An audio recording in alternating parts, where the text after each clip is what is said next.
एक क्वेश्चन है जो मेरे से ऑलमोस्ट मेरे हर सेशन में कोई ना कोई जरूर पूछता है, तो मैंने सोचा कि आज इस क्वेश्चन की डेप्थ में हम चलेंगे मिल करके, यानी कि आप जो मुझे अभी वीडियो में देख रहे हैं और मैं, हम लोग मिल करके इस क्वेश्चन की डेप्थ में चलेंगे और डीपली समझने की कोशिश करेंगे कि इस क्वेश्चन का क्या आंसर है। वो क्वेश्चन है कि हमेशा मोटिवेटेड कैसे रहे। तो इससे पहले कि इस क्वेश्चन की हम डेप्थ में चले, मैं आपको बताना चाहूंगा एक ऐसी स्टडी के बारे में जो बहुत ही इंटरेस्टिंग है। वो हुई थी कोलंबिया यूनिवर्सिटी में 1998 में।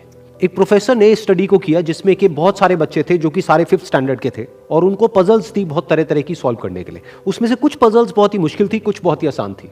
उसके बाद में जब उन बच्चों ने उन पजल्स को सॉल्व किया तो उसके बाद में सभी बच्चों को एक ही बात कही गई कि आपने बहुत अच्छा किया। बस यहां पर एक छोटा सा फर्क था। आधे बच्चों को उन्होंने कहा कि आपने इतना एक्स्ट्राऑर्डिनरी इसलिए परफॉर्म किया क्योंकि आप बहुत ही ज्यादा इंटेलिजेंट हो, और बाकी के जो आधे बच्चे थे उनको कहा गया कि आपने जो इतना एक्स्ट्राऑर्डिनरी परफॉर्म किया उसकी वजह थी आपका हार्ड वर्क। फिर उसके बाद में दोबारा से इन सब बच्चों को कुछ पजल्स दी गई सॉल्व करने के लिए, जिसमें से कुछ बहुत ही आसान थी और कुछ बहुत ही मुश्किल थी। अब यहां पर कुछ बहुत इंटरेस्टिंग निकल करके आया जो किसी ने एक्सपेक्ट भी नहीं किया था। वो बच्चे जिनको कहा गया था कि आप बहुत इंटेलिजेंट हो, बहुत स्मार्ट हो, उनको जब वो पजल्स मिली तो उन्होंने क्या किया, जो मुश्किल पजल्स थी उसको छोड़ दिया, आसान पजल्स के ऊपर काम करना शुरू किया, और उसमें भी कुछ देर बाद ही वो बच्चे बोर हो गए। दूसरी तरफ से वो बच्चे जिनको कहा गया था कि आपने इतना एक्स्ट्राऑर्डिनरी परफॉर्म इसलिए किया क्योंकि आपने हार्डवर्क किया, उन्होंने सिर्फ आसान पजल्स को अटेम्प्ट नहीं किया बल्कि मुश्किल से मुश्किल पजल्स को भी अटेम्प्ट किया और सॉल्व किया। फिर उसके बाद में जब ये पूरी स्टडी कंप्लीट हुई तो उन बच्चों से पूछा गया कि किसको ज्यादा मजा आया इसको करने में। तो वो बच्चे जिनको कहा गया था कि आप बहुत इंटेलिजेंट हो, उनको मजा नहीं आया, यानी कि वो मोटिवेटेड नहीं थे। और वो बच्चे जिनको कहा गया था कि जो भी आपने किया वो अपने हार्डवर्क की वजह से किया, उन्होंने ना सिर्फ अच्छा परफॉर्म किया बल्कि वो एंड तक मोटिवेटेड भी थे और उनको मजा भी आया।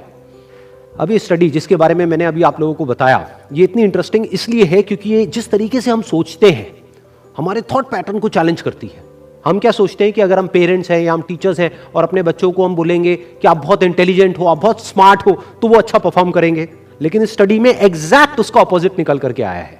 तो इस स्टडी में जो फैक्ट्स रिवील हुए उसको समझने के लिए हमको एक कॉन्सेप्ट को समझना पड़ेगा, जिस कॉन्सेप्ट को कहा जाता है लोकस ऑफ कंट्रोल। हुआ क्या कि जिन बच्चों को कहा गया कि आप बहुत ही स्मार्ट हो, बहुत ही इंटेलिजेंट हो, उनका जो लोकस ऑफ कंट्रोल था वो उनके अंदर नहीं था, उनके बाहर था। लोकस का मतलब है सेंटर ऑफ कंट्रोल, मतलब कि अगर वो स्मार्ट है, अगर वो इंटेलिजेंट है, तो इसमें उनका खुद का कोई रोल नहीं है, वो उनके कंट्रोल से बाहर है।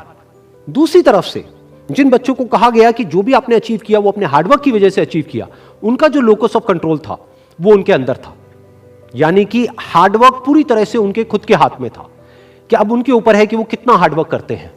और ये सिर्फ इस स्टडी में निकल करके नहीं आया है, इस तरह की और भी बहुत सारी स्टडीज हुई हैं, बहुत सारी रिसर्चेस हुई हैं जहां पर एग्जैक्ट यही चीज निकल करके आई है कि अगर हम खुद को हमेशा मोटिवेटेड रखना चाहते हैं तो उसका सिर्फ एक तरीका है कि जो कंट्रोल है वो पूरी तरह से हमारे अपने हाथ में होना चाहिए। तो अब समझने की कोशिश करते हैं कि ऐसा क्या होता है कि जो कंट्रोल है वो हमारे हाथ से चला जाता है, और ऐसा क्या होता है जब कंट्रोल हमारे हाथ में आ जाता है। जब भी हम एक्सटर्नल फैक्टर्स की बात करते हैं कि मैं ये नहीं कर पा रहा इस वजह से, उस वजह से, उस वजह से, जो कि मेरे कंट्रोल से बाहर है, तो हमारे हाथ से कंट्रोल चला जाता है। लेकिन जब हम बात करते हैं कि हम एग्जैक्टली क्या कर सकते हैं, जब हम अपनी कैपेबिलिटीज के बारे में बात करते हैं, तब कंट्रोल पूरी तरह से हमारे हाथ में आ जाता है। जब हमारा फोकस उन रीजंस पे नहीं होता है जिनकी वजह से हम वो नहीं कर सकते जो हम करना चाहते हैं, बल्कि उस जगह पर होता है कि जिस वजह से हम वो कर सकते हैं जो हम करना चाहते हैं, तब हम अंदर से मोटिवेटेड होते हैं।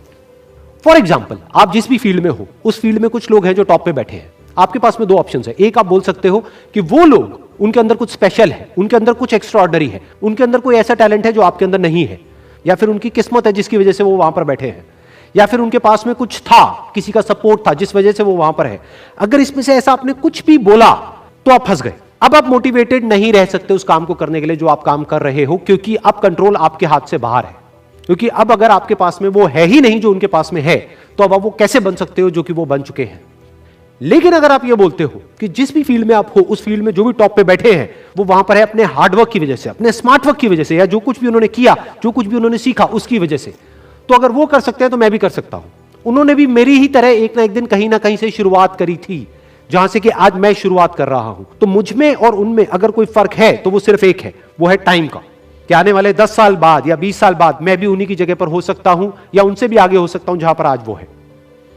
तो अब कंट्रोल पूरी तरह से आपके हाथ में है। तो हमारे पास में हमेशा ये दो ऑप्शंस होते हैं, एक कि हम कंट्रोल को अपने हाथ से छोड़ दें और दूसरा कि कंट्रोल हम पूरी तरीके से अपने हाथ में ले लें। एक कि कंट्रोल हमारा बाहर हो, एक है कंट्रोल हमारा अंदर हो। तो इस बात को हमेशा याद रखना कि आपका कंट्रोल कहीं बाहर नहीं होना चाहिए, आपके अपने ही अंदर होना चाहिए। Wish you all the very best.